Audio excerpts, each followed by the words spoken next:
You've chosen to go for an OSR approach for your games. What settled you on that? The choice of the OSR, it's kind of a funny subject. We weren't, and we now are OSR people. We weren't when we started the YouTube channel. That's what I meant. When we started doing the interviews, I knew what it was. Basically, we had several conversations about it with one of our players. Of course, after that, I had. Yeah, at the time we didn't even. Yeah, when this was about 3 years ago, when we had those conversations, we were talking about Bandits games and Lamentations, and I can't remember other things as well. That's what we was playing with the other group. So that was the first time that I had any contact with the concept. Maybe 4 years ago, I'm not sure. Well, when we started, obviously, when I started writing stuff for Postmortem, I had some contact with it, of course, because I started looking for games and checking what people were doing, and looking independent sites and buying stuff from independent game designers. So at that time, I knew what it was, but I was still not an OSR person. I was just starting to enter the independent market more than the OSR market, and it included some OSR games. But then we started doing the interviews, and most of the people interviewed were OSR game designers. A couple of them weren't actually OSR game designers, even though they say they are.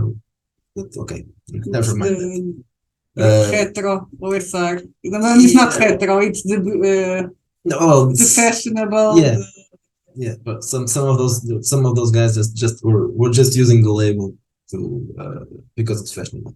Anyway, we had some of the biggest names in the OSR as guests: the Pundit, Venger, James. What's his surname? Ragney. James Ragney. Yeah, it's a strange name. We had also Griffith several times. He's not a game designer, but he's an historian and a documentarist.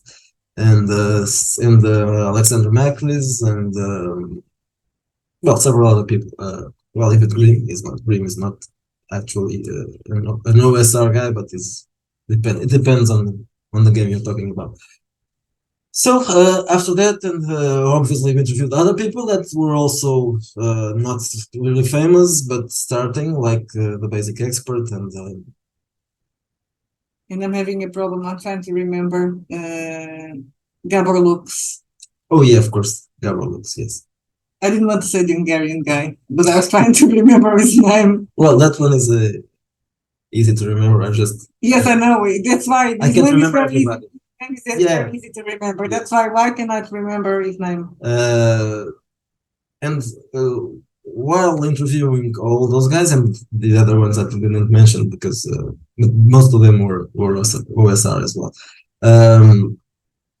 the enthusiasm they had about it and the stories they told, it was a bit contagious. Yeah, that kind of contagious. Obviously, the other thing was the games themselves. The games themselves. I don't know. Yeah, well, the games they made, and the settings, and the fact that some of the most creative people were in the OSR. It was basically what made me think. And the compatibility. I think I can say that thing that we're not. People probably understood it by now. They should. That we're not really D&D people.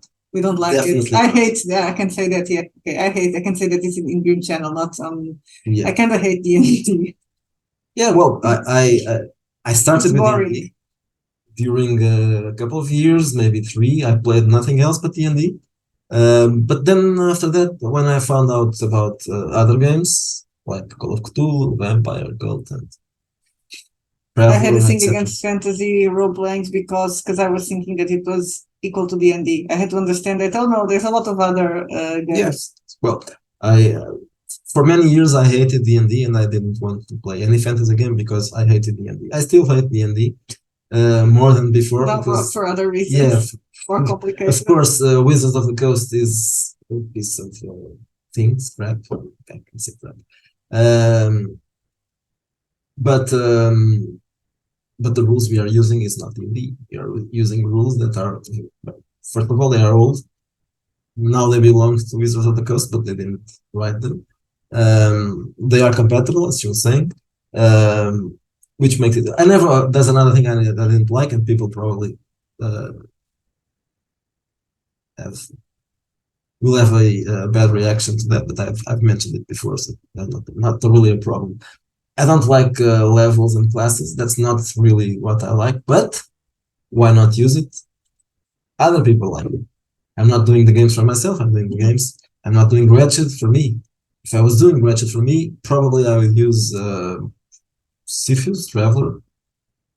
If it wasn't meant to be published, I don't know, maybe it's something else. But if I was meaning to publish and not be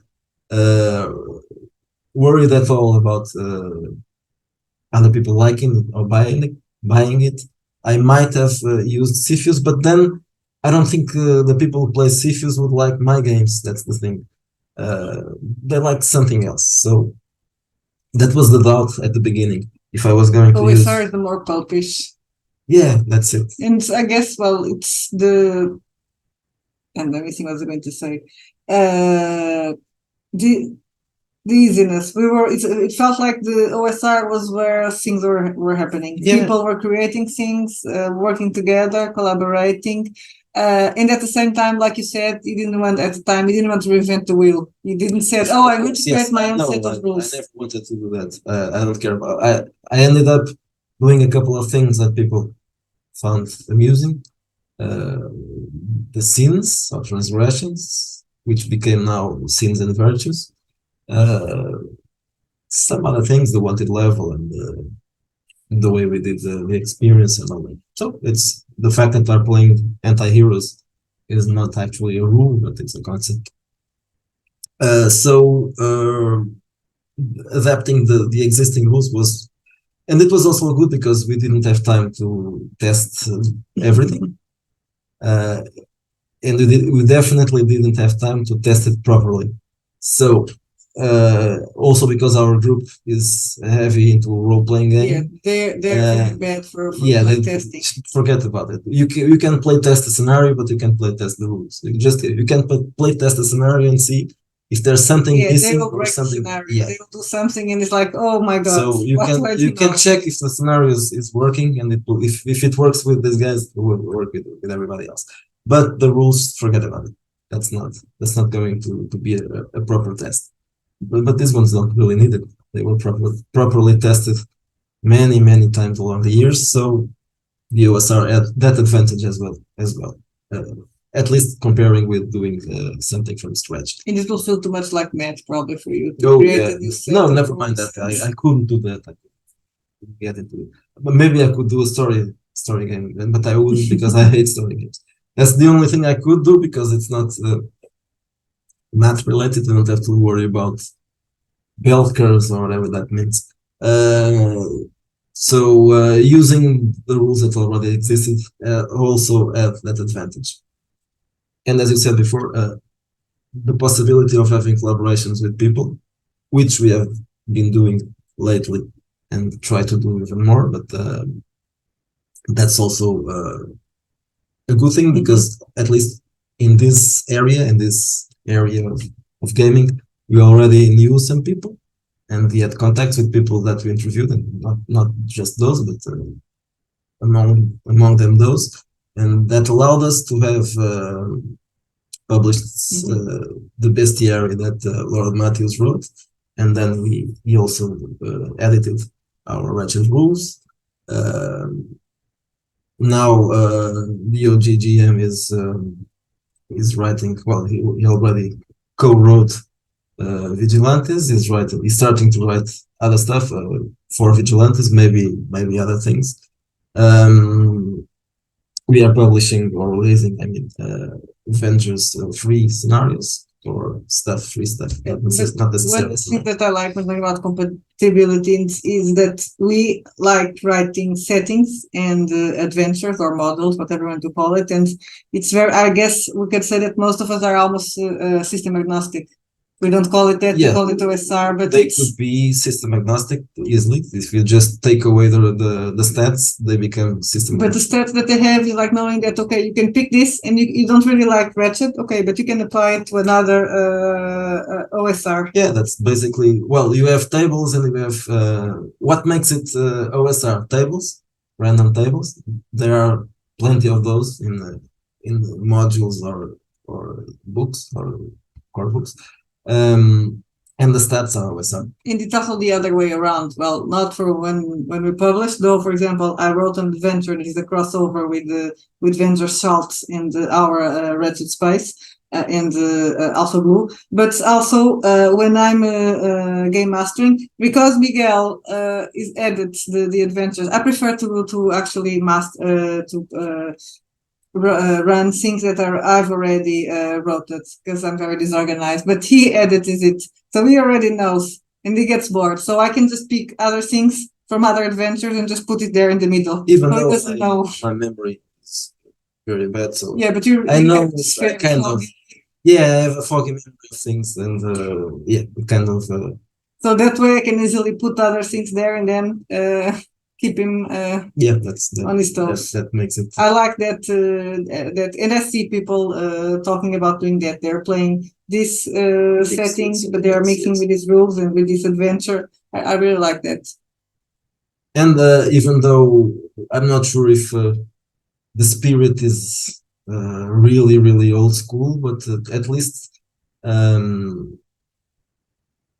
we aren't doing stuff that is supposed to be very safe and controlled, and you're not here to be heroes. You're here to maybe die or have a hard time finishing. So it's kind of it's kind of a brutal environment. So that's probably that can be also related to old school.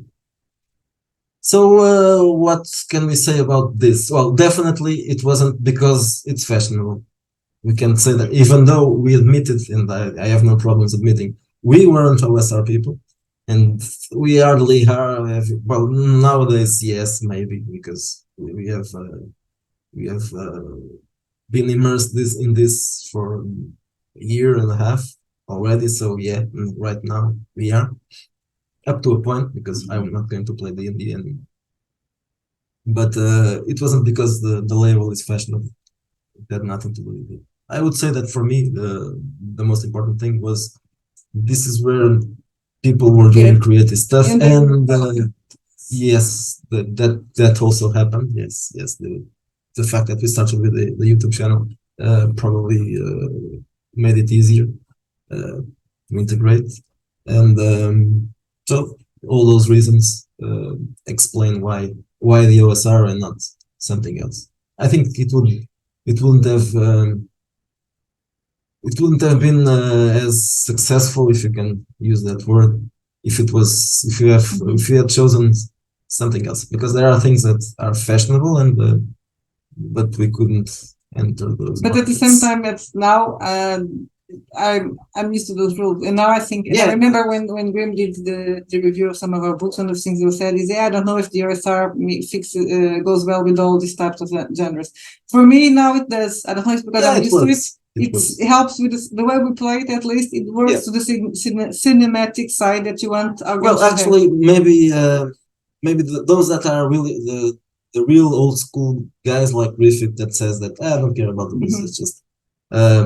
That is kind of the thing that the way I think as well, because okay, there are rules there, but because they have to be, you need I need something to have rents. So in that sense, because there are some people in the OSR that are very strict about rules, and there are those OSR dudes and all that, but the real old school is not like that.